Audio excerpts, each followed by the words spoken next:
So Bellator 296 is going to be taking place this weekend, and it's going to be in France, and it's headlined by Gegard Mousasi taking on Fabian Edwards. It should be a pretty good event, but I'm not going to waste too much time with the intro. Before we get into it though, you know the drill. You've got my 125% sign up bonus for BetUS, and then also over there my We Want Picks 3-day free trial where you will get access to all of this kind of premium content here, including an article that I wrote about Bellator, which I will actually mention in this video because the odds completely shifted from the time when I wrote the article to now. So we'll be talking about odds a little bit in the video as well. Let's just get straight into it. So the first fight of the night is Stephen Hill versus Nicolo Solli, and this is an interesting one because in my article, which is part of my premium content for We Want Picks, I write articles for Bellator, for UFC, and for other smaller promotions in the premium content section. I said that Stephen Hill was the best underdog on the card. You can't get Stephen Hill as an underdog anymore. He is now minus 150 and up to minus 200 on some sportsbooks. But at the time of me writing the article a couple of days ago, he was minus 110. So if you got Stephen Hill at minus 110, you got a pretty good deal because now he's sitting at about minus 200 and Nicolo Solli is now the underdog. I do like Stephen Hill in the matchup. I think it's somewhat favourable for him, but he's just going to have to avoid the grappling of Nicolo Solli because Nicolo Solli is dangerous on bottom. Stephen Hill's style kind of is a pretty wrestling heavy style, mainly up against the cage. He'll take you down, he'll try and get your back, and he'll just kind of keep taking you down. It's a little bit frustrating for his opponents, but Nicolo Solli, he can get taken down, and if he does get taken down, Solli does work for submissions. We saw that in his win over Daniel Cassell, and we have seen that in previous performances when he does get taken down, he does try and work for submissions. I believe he actually has another submission earlier on in his career, which he got from his back as well. Now, Stephen Hill is the big favourite. He is expected to go the distance. Hill actually has 6 finishes out of 7 wins, but I also think he's going to win a decision as well. This is the biggest step up in competition for his career. He hasn't really fought the best guys. You know, he just fought a guy that was 7-9. He fought Andre Fusi, who was 8-6, and before that he was kind of just fighting guys on the regional scene. Now Bellator is stepping up the competition. They're giving him Nicolo Solli, who is dangerous, but I do believe Hill should pass the test, and maybe after this he'll get another step up in competition in his career. The next one is Jose Augusto versus Simone Biyong.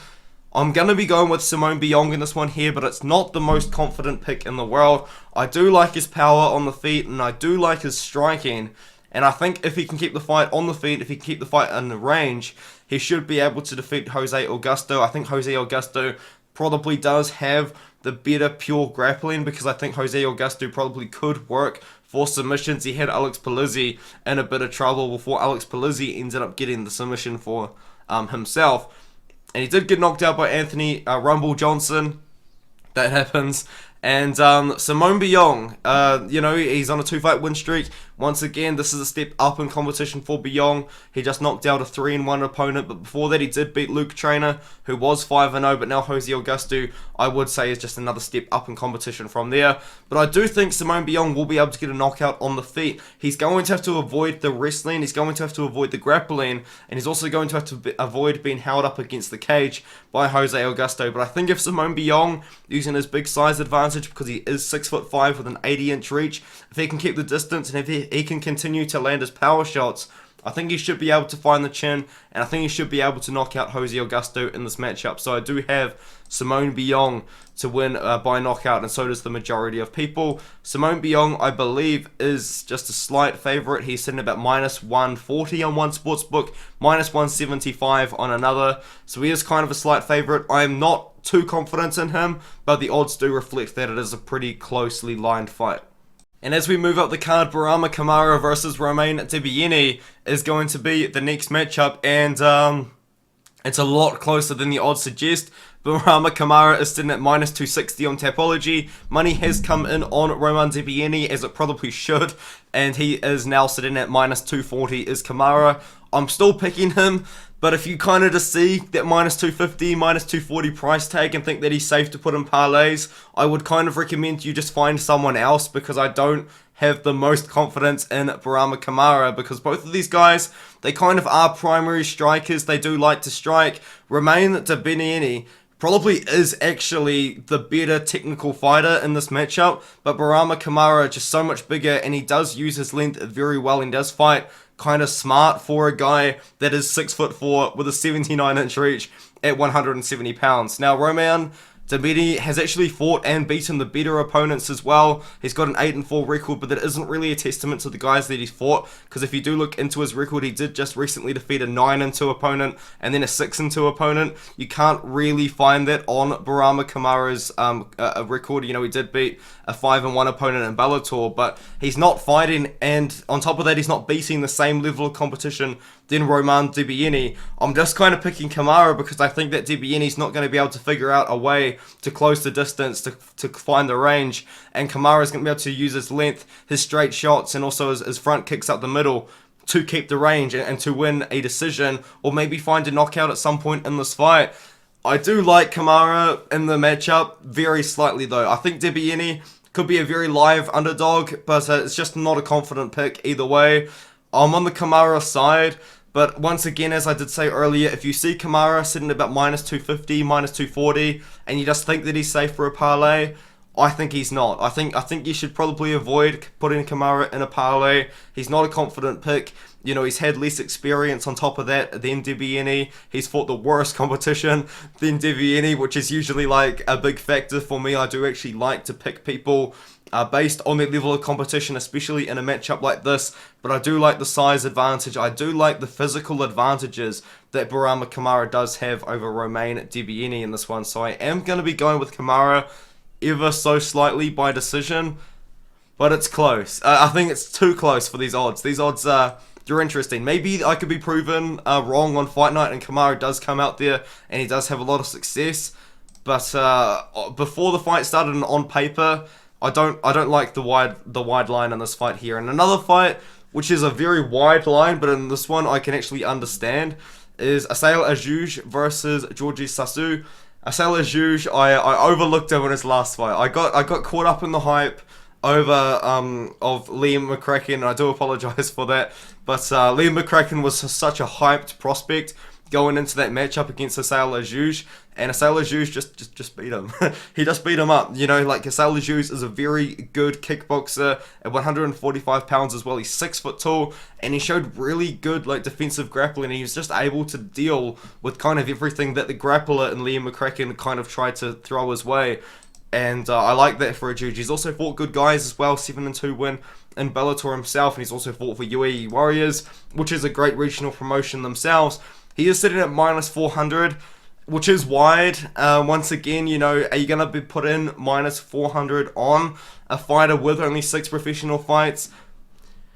Probably not, but maybe like you put him in like one parlay, maybe like a super long parlay with the big favorites. You could probably maybe get away with something like that. But Georgi Sasu, I just don't think he's going to be able to do what he wants to Asael Adjouj. You know, he fought in Bellator in his last fight, and he has beaten good guys himself, but Adjouj is going to be so much better at striking, and if Sasu does try and grapple, if Sasu does try and wrestle, Adjouj has already proven that he can deal with that against a very hyped up grappling prospect in Liam McCracken. So I do like Adjouj to win this matchup, probably by knockout or decision, keep the fight on the feet, use his superior striking, and win the fight that way. I do like him in this matchup.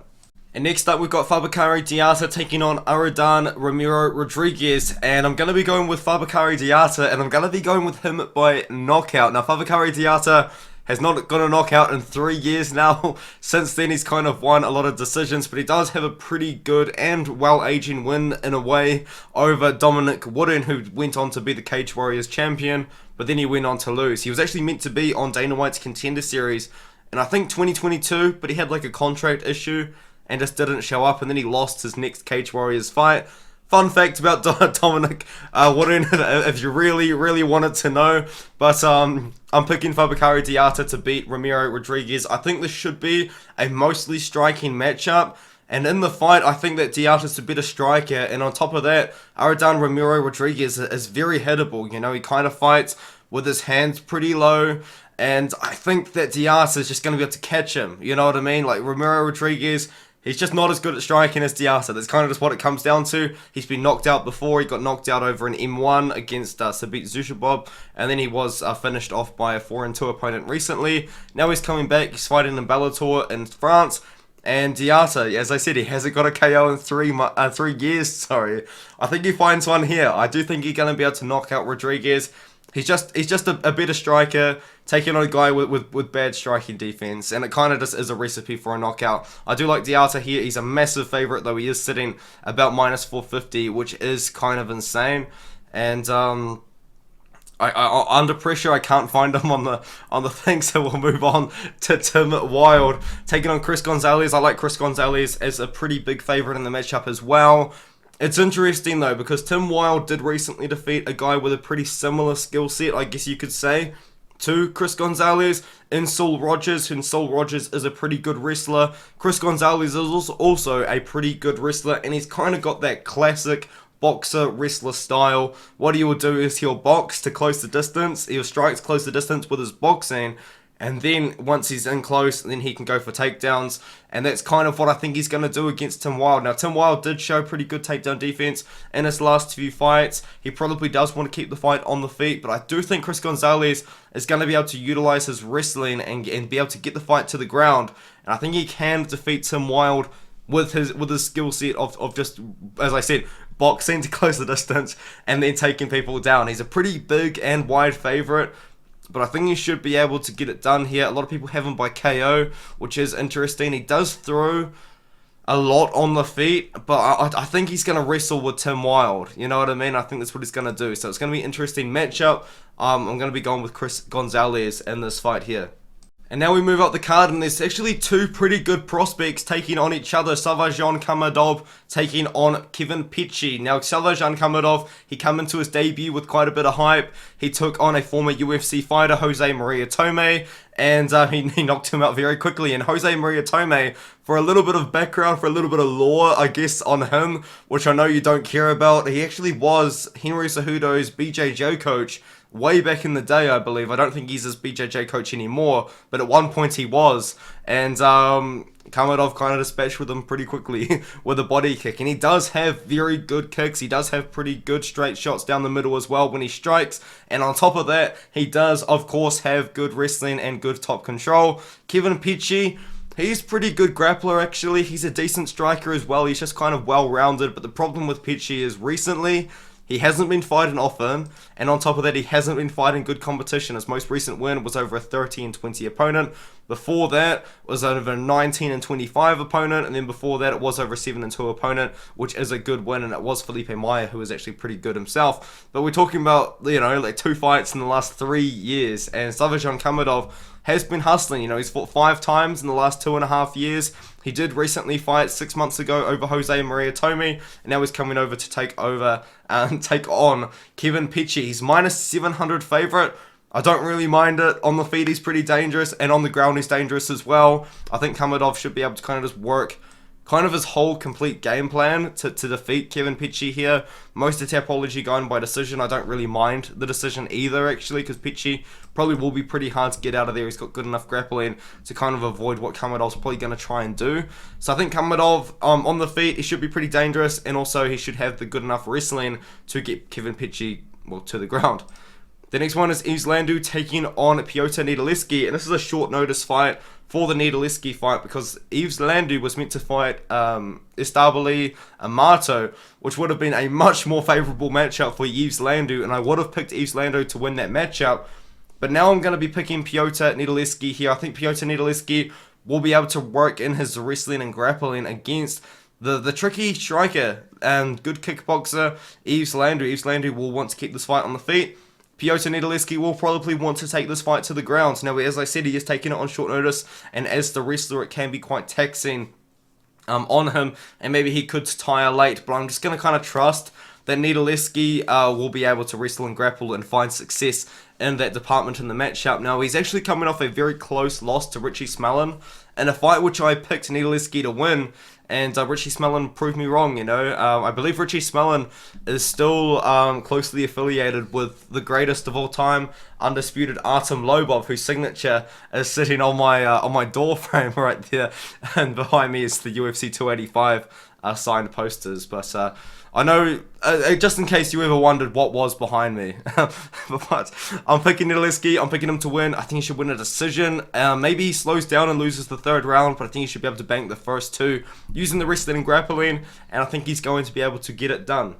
And as we move up the card, you got Saul Rogers taking on Davy Gallen, and Saul Rogers, you know, he technically, on a technicality, won the Ultimate Fighter Season 22, but apparently like he got some sort of mistake in his travel papers to the USA, and he wasn't able to compete in the final. So technically he won TUF 22 way back in 2015, but also technically he didn't, because obviously Ryan Hall took on, once again, the GOAT in the final, and Ryan Hall ended up winning. But actually Saul Rogers defeated Ryan Hall on the show. And then after that, after a couple of fights, Bellator picked him up, and he's kind of been having very mixed results in Bellator since then. But I think he should be able to defeat Davy Gallen here. It is actually a pretty favourable matchup for Saul Rogers here, because Davy Gallen, he's a kickboxer. He throws a lot of kicks. In fact, he actually got a rolling thunder kick, which retired Ross Pearson, which is the most savage way to retire someone. You've got to watch it. It's actually it's quite a good knockout. It's very impressive. But I do think Saul Rogers wins this one here, because we have seen Davy Gallen get taken down, and we have seen him controlled. And Saul Rogers is a good wrestler. That's kind of what he does. He takes people down and he controls them. I think he wins a decision. I do think he's going to be able to beat Davy Gallen. I know that's a very short breakdown for this fight, but that's just kind of what I see happening. Davy Gallen probably is the better striker. He does throw a lot of kicks. I mean, he knocked out Ross Pearson with a rolling thunder, I'll say, for the third time, but you've got to watch it. It's a fantastic knockout, and it is sad. That's what Ross Pearson retired on, but it's a good KO. And Saul Rogers, yeah, he's just kind of got that style that he will take people down and control them. You know, he is coming off the loss to Tim Wilde, who once again is fighting on the same card. You do notice that a lot of fighters that have already fought each other will just fight on the same card in Bellator, because their roster is just a bit smaller than the UFC's, for example. He did beat Georgi Karakhanyan, which is a pretty good win. He's a veteran of the sport, but I think Rogers wins by decision. I think he can take down Gallen, and I think he's just kind of control him for the 3 rounds that the fight takes place.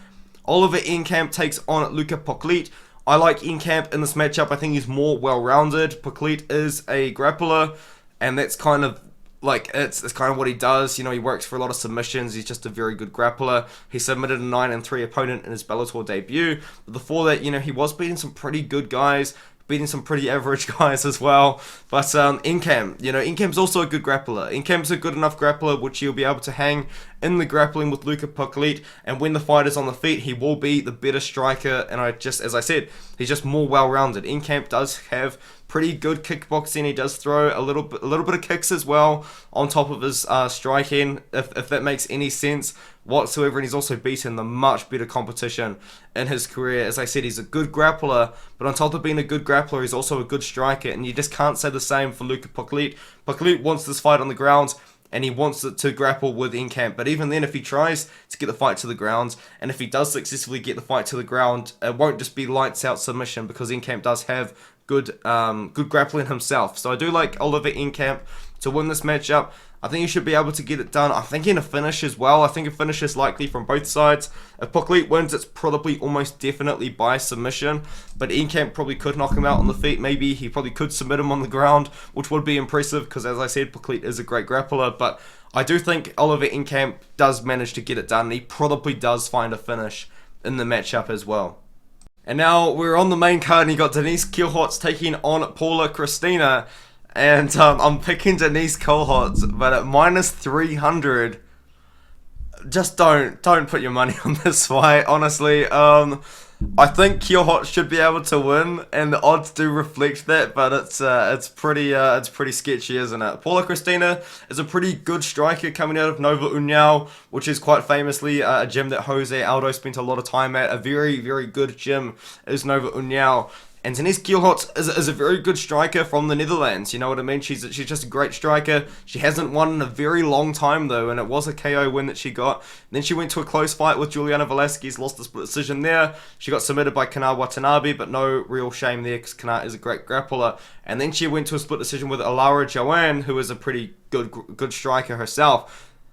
I'm picking Kielhot. It is just not a good feeling that I've got about this fight though. I think it should be a striking matchup.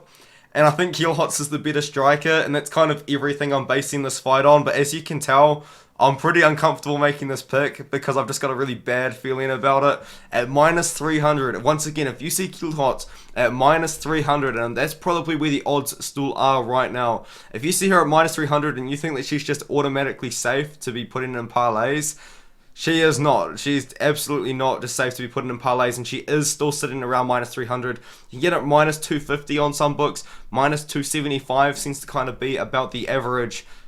Just stay away. Stay away. It should be a striking fight. Kielhot should win a decision. But even the public's not even on Kielhot's anymore. It's a bad one. We'll move on. Another striking fight. What should be a striking fight. Thibault Gouti taking on Kane Moussa. And Thibault Gouti, after a pretty sad UFC run where he went 1-5, he's kind of turned his career around. You know what I mean? He did lose a few times in UFC. As I said, he lost 5 times for the UFC. But he bounced back. He fought and beat Mehdi Baghdad. And then he beat some pretty good guys. Ended up in Bellator and just recently lost to Alfie Davis. But he should win this matchup. I'm picking Gouti to defeat Kane Moussa. Once again, it should be a striking fight. These guys should strike. And I think Gouti is the better and more technical striker out of the two. I like Gouti. He throws a little bit more kicks than Kane Moussa as well. But as I said, it should just be a pure striking fight for the most part. Maybe both guys might go for a takedown here and there. Maybe they'll go for the clinch. But I would say, and a very good majority of the fight should be at range. And it should be on the feet. And when that is taking place, I do favour Thibault Gouti in this matchup. I think he should be able to work away against Kane Moussa. I think he's going to work the body a lot early on because Kane Moussa probably has the worst cardio out of the two. So I think Gouti's going to be smacking that body with a lot of body kicks. He might even try and rip the body if he gets in close with the hands. But I think Gouti's going to be able to keep the range, throw a lot of kicks as he normally does. I think in this fight in particular, he probably will work the body a lot early on as well. Push kicks to the body and a bunch of just roundhouse kicks to the body as well. I think Gouti manages to get it done by decision here in a striking fight, which in my opinion, he's the more technical and better striker, so I think he should be able to win a decision. And as we move up the main card, now we've got Douglas Lima taking on Castelo Vancenise, who made me look like an idiot in his last fight because I actually did pick Kamil Onitschik as a pretty big underdog kind of against him because Canelo Vancenise was taking a lot of time off because he had pretty bad injuries, and that is why he's been somewhat inactive throughout his career. But he made me look really dumb. I actually really liked Kamil in that matchup, and it was such a bad read, and I do apologize for that. But he's taking on Douglas Lima. This is probably like a very important matchup for Castelo Vancenise because Douglas Lima obviously is a pretty big name. And on top of that, if you wanted to know a fun fact about Douglas Lima, he was actually in the Creed 3 movie. Now, Fight Night Picks mentioned it in one of their videos that they saw Douglas Lima and Diego Lima in the movie kind of preparing and holding pads for Creed. So I asked Carl Williams, who trains with Douglas Lima, if that is true. And it is true. Douglas Lima and Diego Lima were both in the Creed 3 movie. So in case you really wanted to know, I highly doubt that you did, but it's a fun fact. Douglas Lima is actually coming up to 185 pounds for this one as well. Obviously, it is pretty late in his career now. He's fought 43 times as a professional, and he did recently lose to Jason Jackson. I believe it's the main event in that fight as well. Lost to Michael Page in a very close rematch, actually, which Douglas Lima won the first time over Michael Page all those years ago in 2019. Now, I do actually think Castelo Vancenise wins this one, but it's a close fight. It really is. I just like Vancenise here. He just kind of showed me how wrong I had my read of his was when he took on Kamil Onashashik, who was a really good kickboxer, like a very good kickboxer with a lot of power, and I thought he was just going to be able to knock out Costello Vance Denise, but Vance Denise was smart to it, he avoided it. Douglas Lima will be the better grappler in this matchup, so I think Costello Vance Denise should probably just to kind of avoid grappling with Douglas Lima. I think he probably could have success on the feet himself, and then on top of that, Lima does have KO power, but I'm just going to once again trust Costello Vance Denise to avoid that KO power and get the win over Douglas Lima. So I've got Vance Denise to win by decision. It's a close fight. You can kind of tell in my voice and the way I'm talking about the fight that I'm not very confident in it, because I'm not. But momentum really is on the Vance Denise side. He seems to have the injuries all sorted. Douglas Lima, you know, he's on a bit of a losing streak, as I mentioned as well. He probably took a little bit of time away to literally film in the Creed movie. I mean, if Creed wanted me in the movie, hey, call me up. I want to be in the Creed movie. But let's just move on to Mansour Barnaoui versus Brent Primus. Now, Mansour Barnaoui, it's a little bit bittersweet with me because he's so good and I'm so happy that he's fighting again and I'm so happy that he's in Bellator. But what makes me a little bit sad is that he took 3 years away because he won the Road FC tournament. I don't know if you guys know this, but Road FC hosted this tournament. And I believe the tournament took place over like a very long period of time. And Mansour Barnaoui won the Road FC tournament, and I believe he actually won $1 million with that tournament. And then he took about 3 years away from fighting. We're about like 2.5 years away from fighting, and that's kind of where I'm like, man, like I'm so happy Barnaoui's back, but I'm also kind of like, man, like I just wish he didn't have to take 2.5 years off. But I don't blame him, dude. He won the $1 million. He probably had a fantastic time, but now he's back, and now he's fighting for another set of $1 million in another tournament in Bellator, because it's a tournament quarterfinal between Brent Primus and Mansour Barnaoui. I think Barnaoui gets it done by submission. I believe this is short notice for Primus as well, because I think Barnaoui, he was meant to fight Sydney Outlaw. He would have won that fight as well, in my opinion. Now Brent Primus steps in on short notice. He's coming off the loss to Alexander Shabalai, who was also in the tournament. He's also lost to Islam Mamedov. I don't think Mamedov's in the tournament though, but Benson Henderson was, and then he retired after we lost to Usman Nurmagomedov. Sorry. I got him confused with someone else real quick. I like Barnaoui, and I like Barnaoui by submission, dude. Barnaoui's got really good grappling, and I think that it cannot be underestimated. And it's going to be very interesting because I think Barnaoui's going to be fighting Usman Nurmagomedov in his next fight. So it's going to be very interesting because, as I said, Barnaoui does have very, very good grappling. And I do think that Barnaoui probably is one of the best lightweights in the world, especially one of the best lightweights in the world not signed to the UFC. And Barnaoui, man, they really should have tried to bid for him, you know, when he announced that he was coming back. But Bellator got to him. Bellator's actually signed a lot of really good guys recently. Barnaoui is one of them. Beat the UFC to it, maybe offered us more money, something like that. I don't know, but Barnaoui's here. He's fighting for $1 million. I think he gets a submission. It's a great fight. This is a very good fight. Both guys are good grapplers. I didn't really give Brent Primus any flowers, and I do apologize for that. But I'm on the Barnaoui hype train. You know what I mean? I think he does get it done here.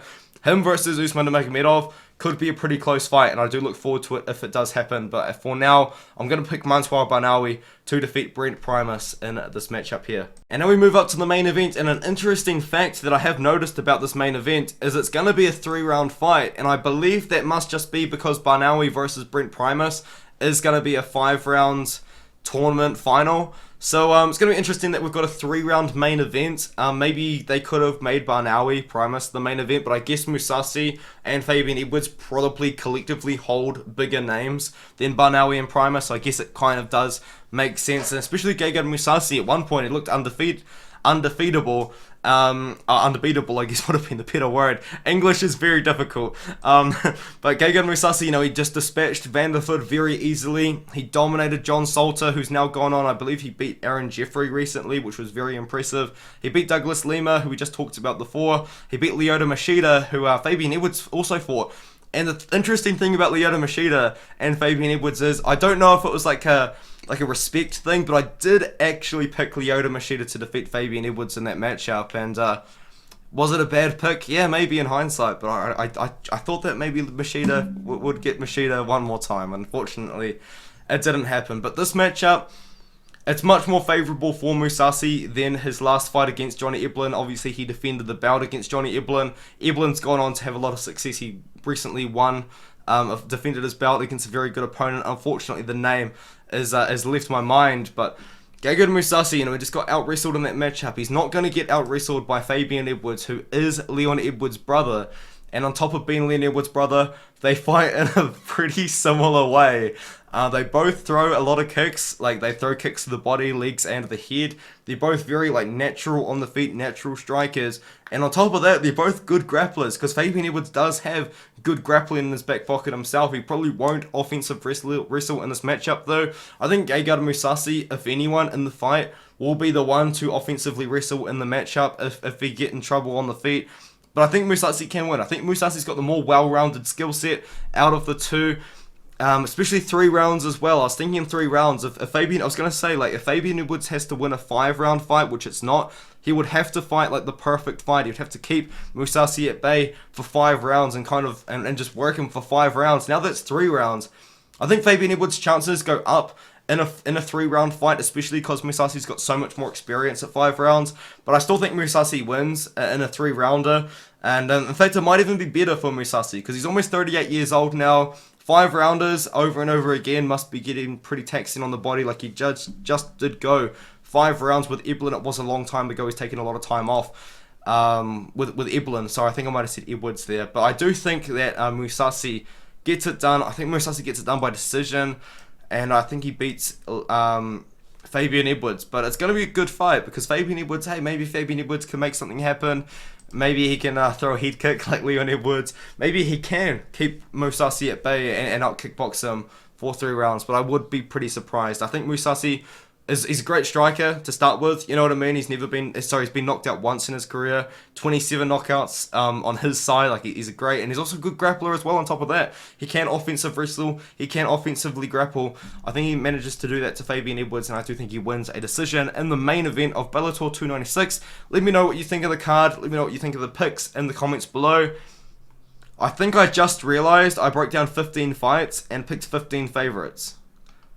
It happens, I guess. I mean, it's Bellator, guys. You can't really blame me too much. Yeah, I like Stephen Hill as an underdog. He was going to be my big underdog pick, but he's not an underdog anymore. And it happens, guys. I'll see you guys in the next video. Let me know what you think in the comments below. And as I said, I'll see you guys in the next video.